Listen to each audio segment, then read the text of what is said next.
So if you would be so kind to introduce yourself. Okay, my name is Aimé-Emmanuel YOKA. I work as the country manager for Sundance Resources, which is a junior mining company based in Perth. And we're looking to develop the Nabeba-Mbalam project, which is an iron ore project which will produce about 40 million tons of iron ore. So that's which we'll be producing. Currently, we're in the financing phase of the project. So you're in the financing. Is this forum, this conference, is it useful for you?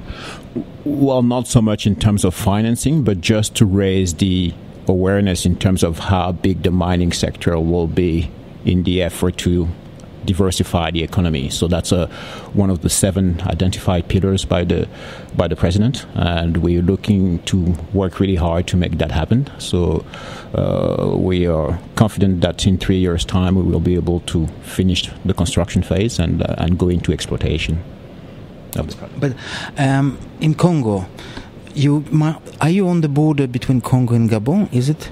We are actually on the border between Congo and Cameroon. So we're located all the way to the north of the country, which is about 1,500 kilometers away from the only existing port in Pointe-Noire. As a result of that, we've made the strategic decision to actually export our minerals by Cameroon. Kribi. And that will be based on a railway that we're going to build about 510 kilometers on the Cameroonian side and 70 kilometers on the Congolese side.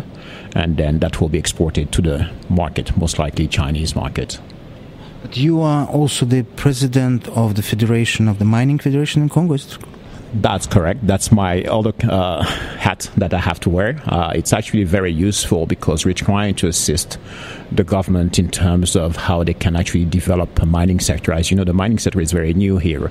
It's a country that is more known for its oil and gas as opposed to the mining sector.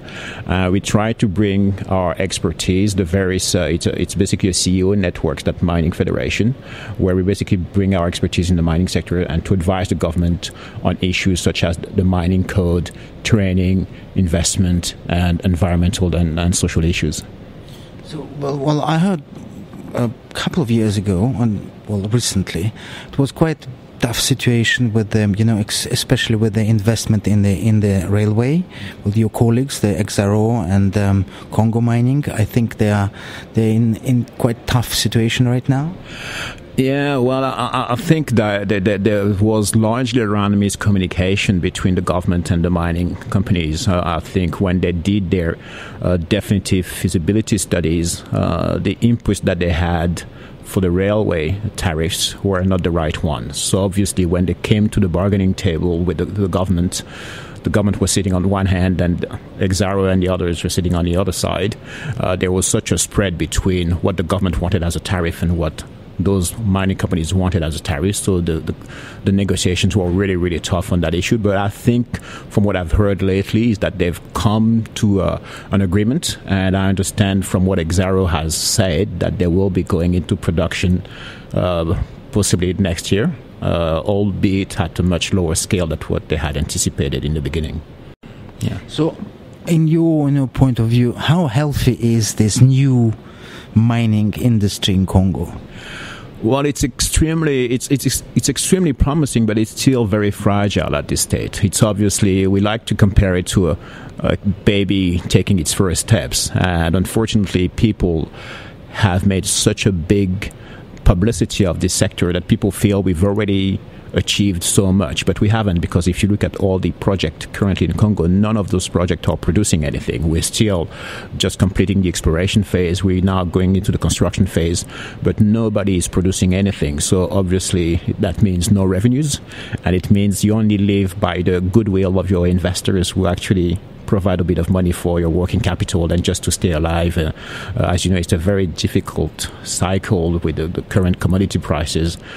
So that's quite a challenge. So the mining sector currently is extremely fragile, and it needs to be protected from any unnecessary taxes that we suffer from the government, and we've passed on this message to the government to that effect. And the general climate in the world is climate of divest. How do you say in English?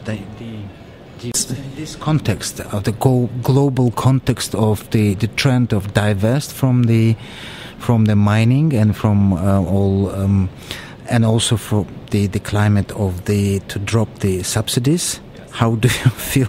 Well, currently what you're seeing with the international community and the investors is that they've been accustomed so much to having very high margins returned from the mining sector. And obviously all those low-hanging fruits are now gone, so people have to adjust and accept lower returns. The problem is there are competing sectors where they can also place their money, so people are taking their monies out of the mining sector and putting it into other financial instruments or any other renewable energy.